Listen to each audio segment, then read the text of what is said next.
মেলায় আগত যারা আসছেন প্রত্যেকে অনেক স্বাগত জানাচ্ছি। আপনারা কিছুক্ষণের মধ্যে দেখতে হবে বন্ধুদের অনুষ্ঠান বিনোদন করবেন। মাননীয় বিশিষ্ট সাহিত্যিক প্রধান অতিথি হিসেবে থাকছেন জনাব সিদ্দিকুল্লাহ চৌধুরী, মাননীয় মন্ত্রী জনশিক্ষা প্রসার গ্রন্থাগার পরিচালক সরকার।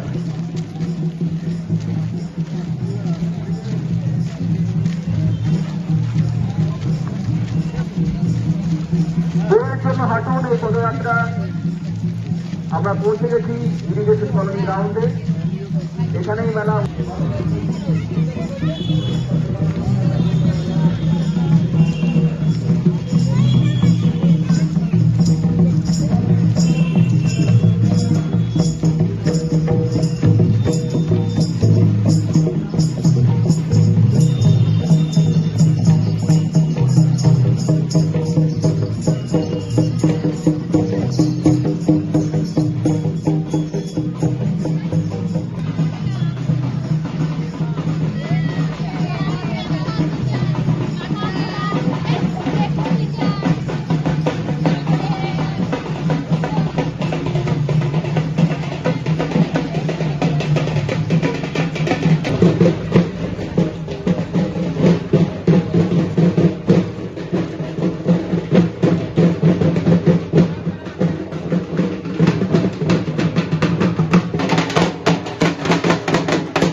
করতালির মধ্যে দিয়ে আমরা এই সময়টিকে উদযাপন করব।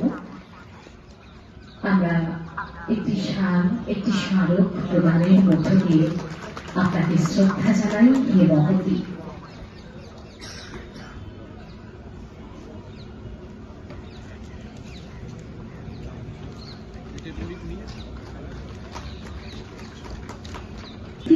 চৌধুরী, সম্মানীয় মন্ত্রী জনশিক্ষা প্রসার ও গ্রন্থাগার পরিষেবা বিভাগ, পশ্চিমবঙ্গ সরকার। আমাদের শ্রদ্ধা আপনি গ্রহণ করুন হে মহতী। আপ্যায়ন আপনি গ্রহণ করুন।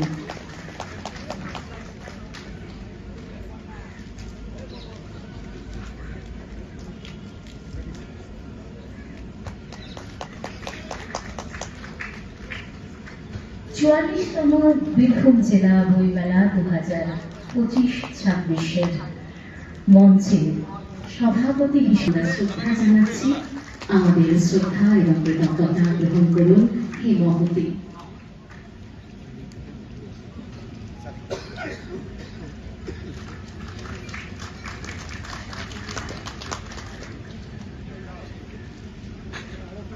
আমাদের মধ্যে উপস্থিত রয়েছেন সম্মানীয় অতিথি হিসেবে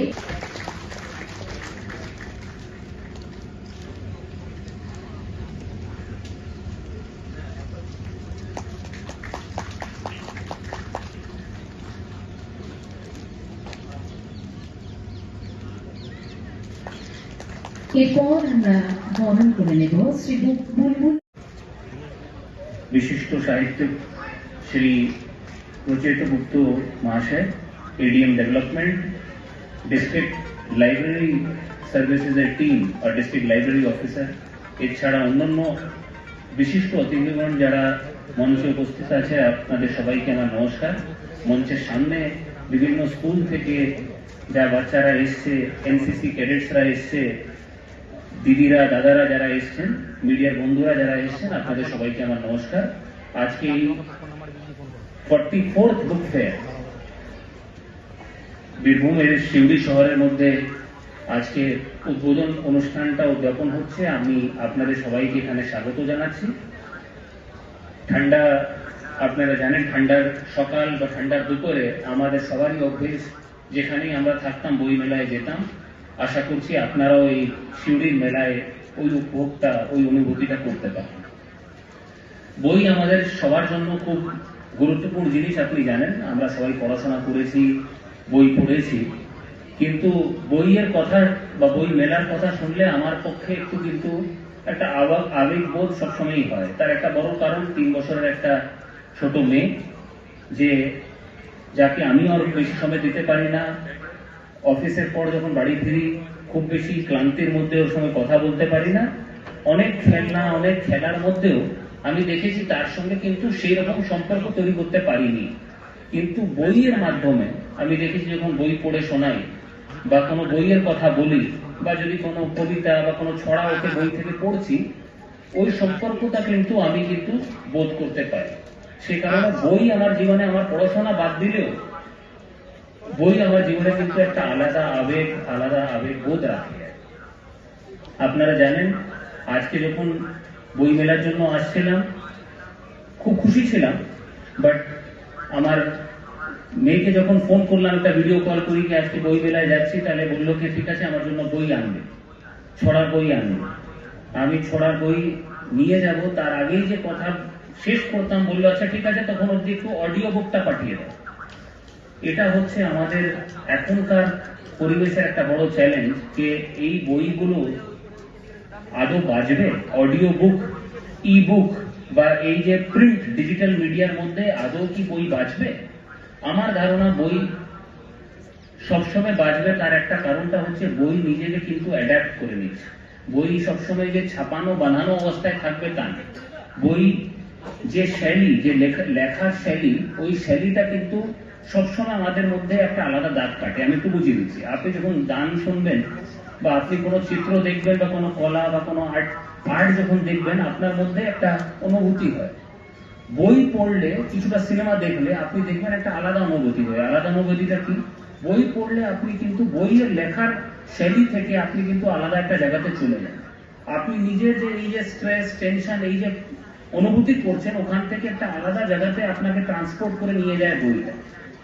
এই যে বইয়ের লেখার শৈলী, এই জিনিসটা কিন্তু সবসময় বইকে জীবিত রাখবে। এই যে কমিউনিকেশন একটা আর্টিস্ট আপনার সঙ্গে করছে, একটা যোগাযোগ যে একটা লেখক আপনার সঙ্গে করছে আর আপনাকে আলাদা জগতে নিয়ে যাচ্ছে, এটা কিন্তু একটা নিউজ পেপার আর্টিকেল, একটা ম্যাগাজিন, একটা গান, ওখান থেকে কিন্তু এটা সম্ভব নেই। এটা একটা বই বা কিছুটা একটা সিনেমা দেখলে আপনি কিন্তু এই অনুভূতিটা পাবেন। যখন মেয়েকে মাঝে মাঝে স্কুল ছাড়তে যাই, একদিন হঠাৎ দেখলাম স্কুল যখন ছাড়ছি আর গাড়ি থেকে নামছে না। গাড়ি থেকে না নামার একটা বড় কারণ খুব ভয় পাচ্ছে। আমি বাড়ি নিয়ে এলাম, জিজ্ঞেস করলাম কিসের ভয়? বলছে না আমাকে একটা ভিডিও দেখিয়েছে। তো আমি টিচারকে জিজ্ঞেস করলাম যে কি ভিডিও দেখিয়েছেন? তো কোন একটা গল্পের বইয়ে একটা শের, একটা সিংহ দেখেছে, একটা বাঘ দেখেছে। আমি বললাম এই গল্পটাই তো তোমাকে আমি বইয়ে পড়িয়ে শুনিয়েছি, তাহলে ভয় কিসের?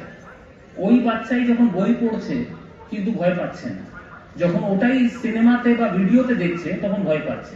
এই যে অন্য মাধ্যম আমাদের মধ্যে একটা উত্তেজনা তৈরি করে দেয়, ওটা গানের মাধ্যমে হোক, আওয়াজের মাধ্যমে হোক, রঙের মাধ্যমে হোক, কিন্তু এই যে বই পড়ে আমি যে আমার জন্য একটা পরিকল্পনা তৈরি করলাম, একটা কল্পনা তৈরি করলাম, ওটা কিন্তু আমার নিজের তৈরি করা, ওটা আমার কমফর্ট জোন। আমি চাইলে একটা যদি বাঘ দেখি, আমার মতো সাইজের বাঘ দেখি, আমার পরিকল্পনার মধ্যে আছে, আমার কল্পনার মধ্যে আছে। এটা কিন্তু এই বইয়ের একটা বিরাট গুণ, যে আপনাকে আপনার স্পিডে, আপনার আবেগের অনুযায়ী কিন্তু আপনার কল্পনার একটা জগতে নিয়ে যায়।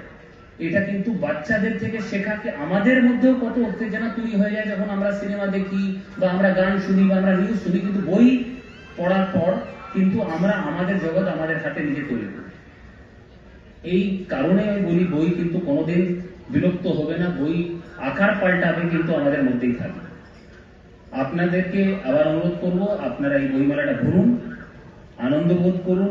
যদি কিছু নাও কিনতে চান, আপনারা কিন্তু যারা লেখক বৃন্দ আছে তাদের সঙ্গে কথা বলুন, যারা পাবলিশার ভাইরা আছে তাদের সঙ্গে কথা বলুন। আপনাদের থেকে আমরা যদি কিছু শিখতে পারি, আমরা চেষ্টা করব পরের বইমেলাটাকে আরো ভালো করতে।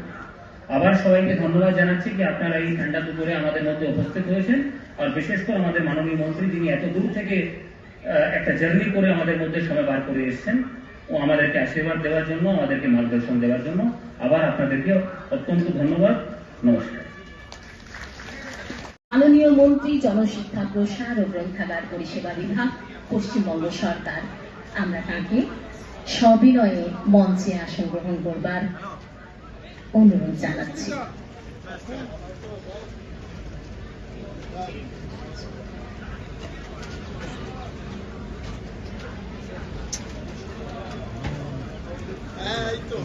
পরিবেশন করবে শ্রী অরবিন্দ ইনস্টিটিউট ফর সাইন্সের ছাত্ররা।